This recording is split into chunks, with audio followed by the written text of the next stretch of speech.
திருவண்ணாமலையில் மகாதீபம் ஏற்றுவதற்கான திரி மலை உச்சிக்கு கொண்டு செல்லப்பட்டு வருகிறது. இதுகுறித்த விவரங்களை செய்தியாளர் வேல்முருகனிடம் கேட்கலாம். வேல்முருகன், தற்போது இதனை பாதுகாப்பாக கொண்டு செல்வதற்கு என்ன ஏற்பாடுகள் செய்யப்பட்டிருக்கின்றன? சிவரஞ்சனி, குறிப்பாக திருவண்ணாமலையினுடைய மகாதீபம் இன்று மிக விமர்சையாக கொண்டாடப்பட இருக்கிறது. இந்த நிலையில தற்போது திருவண்ணாமலையினுடைய பர்வதராஜ குல என்ற குலத்தவர்கள், தற்போது மீனவ சமுதாய மக்கள் கிட்டத்தட்ட வம்சாவளியாக பல ஆண்டுகளாக தற்போது இந்த மகாதீபத்தினுடைய திரி, அதே போல நெய், கற்பூரம் உள்ளிட்ட பொருட்களை மேலே கொண்டு சென்று அதற்கான அந்த தீப பணிகளில் ஈடுபட்டு வருகிறார்கள். அது போல தற்போது இந்த நேரடியாக அந்த காட்சிகளை நாம் பார்க்கிறோம். கிட்டத்தட்ட இந்த மலை ஏற்றம் அப்படிங்கிறது மிகப்பெரிய ஒரு கடுமையான ஒரு சவாலான பாதையாக இருக்கிறது.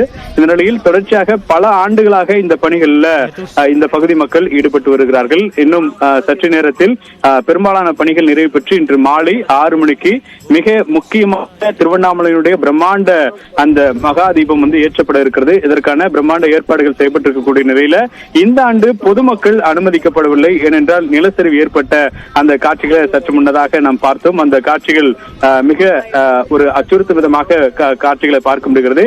எனவே பொதுமக்கள் அனுமதிக்கப்படுறாங்க. அதே போல இந்த திருப்பணியில் ஈடுபடக்கூடியவங்க, தொடர்ச்சியா திருப்பணியில் ஈடுபடக்கூடிய நபர்கள் இங்கிருந்து தேவையான பொருட்களை மேலே கொண்டு வர்றதுக்கும் இன்றைக்கு தேவையான அந்த விஷயங்களை செய்யறதுக்கும் அங்க வந்து போறாங்க. மற்ற நபர்களுக்கு அனுமதி இல்லை. ஏன்னா இப்போ நீங்க களத்துல பார்க்கலாம், இந்த மலையினுடைய உச்சி அந்த பகுதியிலிருந்து அப்படியே நிலச்சரிவு எவ்வளவு தூரம் பிரம்மாண்டமான நிலச்சரிவு. ஏன்னா திருவண்ணாமலையை பொறுத்தளவிற்கு இந்த பகுதியில் இவ்வளவு பெரிய மழை தாக்குதல் ஏற்பட்டதில்லை. அந்த மலையினுடைய சரிவுகள் பெரிய அளவில் பாதிப்பு ஏற்பட்டதா கடந்த ஒரு 25-30 ஆண்டுகளில் பெரிய அளவில் தகவல்கள் இல்லை. ஆனால் இந்த முறை தமிழ்நாடு முழுவதும் இருக்கக்கூடிய பல இடங்களில் பெய்த மழையை போல திருவண்ணாமலையிலும் மிக அதிக கனமழை பெய்ததன் காரணமாக மலையிலேயே நீரூற்றாக அது ஏற்பட்டு நிலச்சரிவினுடைய ஒரு தாக்கத்தை தற்போது ஏற்பட்டது.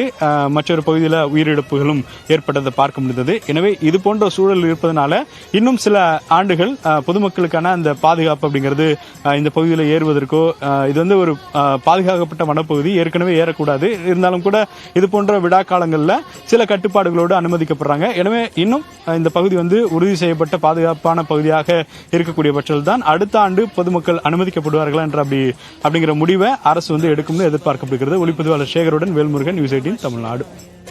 விவரங்களை வழங்கியமைக்கு நன்றி வேல்முருகன். ஓம் நம சிவாய.